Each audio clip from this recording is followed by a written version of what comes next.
Hi and welcome, Ron Saker here. In this video I'm going to be showing you how to create a real simple cover using Photoshop. So it's just going to be a real simple stylish cover. So you'll need to download the cover template from KDP for whatever size book that you're going to be creating. The one that I'm going to give you is an 8.5 by 11.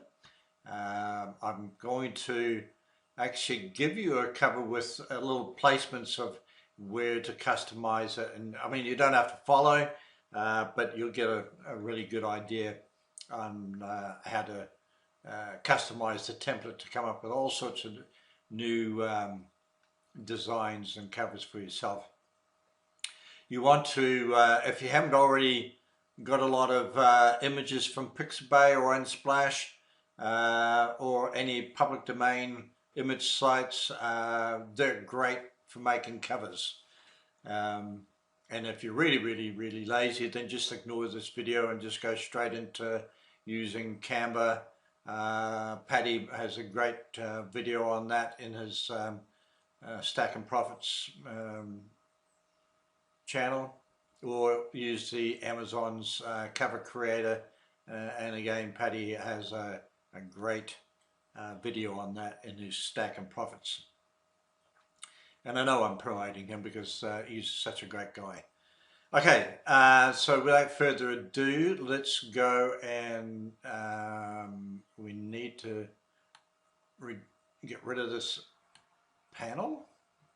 Not get rid of it, we want to close it, because we now want to shift our attention to the template that I've created here for you. And so I've actually downloaded the template from KDP. I've removed all the excess verbiage on it. I've left the barcode because that's very important. We need that. And I've added this little section in here. I think it's just a great way of showing what how many pages in the book and the size. A lot of books I've seen in the bookstore actually have something similar to that. And you probably can't see it. Very similar to that on their back covers. Okay, there you go. Let's do some more. Right, so I've added that in there. Excuse me. Now, I've actually already pre-made the cover, and I'm just going to go through and click on the layers as we go. So the first thing I've done is I've added a spine filler. So the reason being for that is when we actually get our front and back cover, it just looks really nice. It adds that little panache, if you like, to your cover. So make sure that your the spine actually covers in between the red parts here. Obviously, if you're using this template, you don't have to worry about that. And then I've gone into my selected a couple of images, and what I've done here for the spine, of course, is I've actually selected one of the colors out of here to make the spine. So moving right along now, it's starting to take shape. It's looking good.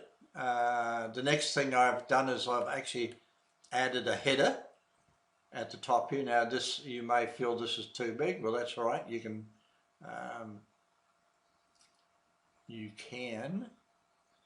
where is it?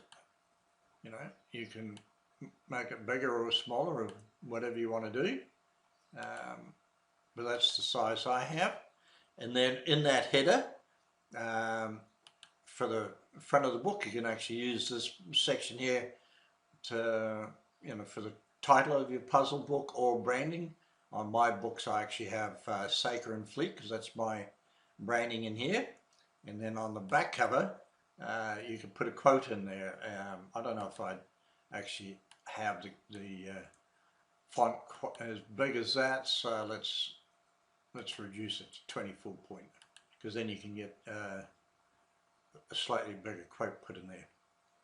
All right, so this is really starting to take shape and it's looking good. All right, so the next thing I would actually add in here is the, something about the book, because, it doesn't matter if you put a title up here of your book. This here actually tells people, okay, what's inside the book.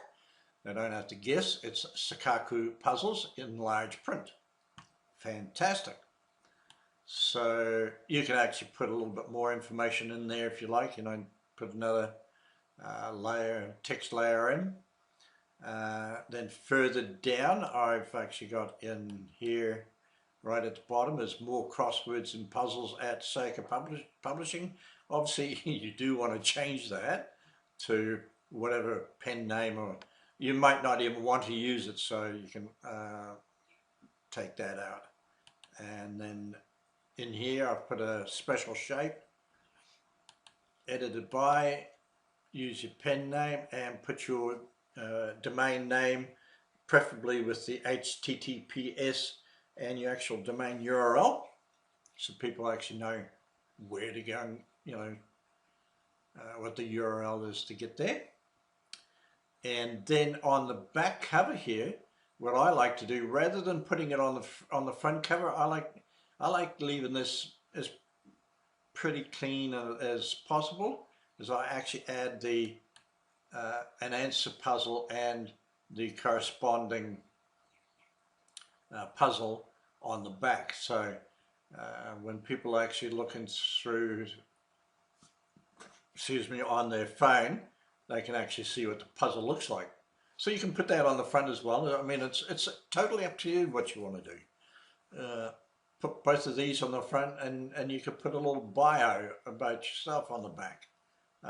It's really up to you. This is just a simple, stylish cover to get you going and get your juices flowing, so you can get out there and create some great covers. Okay, so that's one cover. Now that I've got the basics of this done, it's so simple to take out that cover and go put in another one. Let's see now, what do we got here? We've got a nice ice blue mountains and skies, so we're going to do the same thing. We're going to bring that in. We're going to adjust it, of course, so that it fits nicely. And we'll pull this over so it's behind the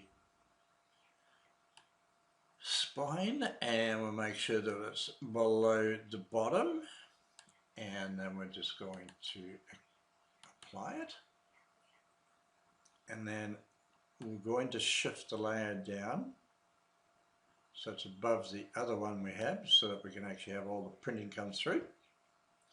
And then we're going to duplicate it. I know you can't see what I'm doing on the outside, but it's easy. Okay, so there's the back cover. Now what we need to do is we need to adjust the colors in the boxes, the spine and the heading. So let's go and pick a color out of here.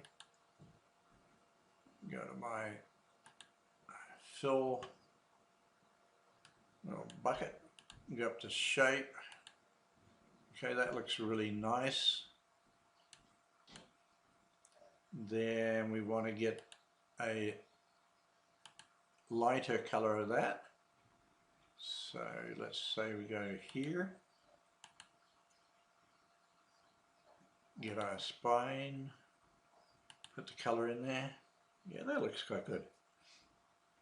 Then we'll go down and find the shape box and bring it, because that's got a stroker in it, so we're going to change that to the spine color as well. And then the only other one we want to change is the one around the paperback book, and that is the one there. All right, so now you got another book done. Just change these. Don't leave the same puzzle and answer there. If this is going to be for the second book, then put in answer for 201 puzzle there and the puzzle for 201 here, or wherever you're going to do it. But so there you go. That's basically how to go and create some real nice looking covers, and there's nothing really hard or scary about that.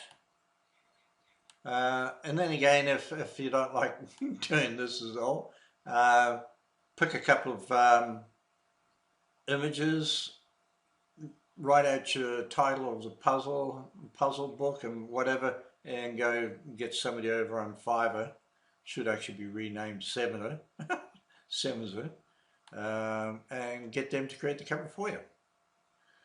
All right, so there you go. I will give you this PSD and you can go have some fun with it. I think you can use GIMP to open this as well. Okay, so that's it. Thanks for watching, and if there's any questions, just put them in the comment box or comment below the video in the group. Thanks for watching. Bye for now.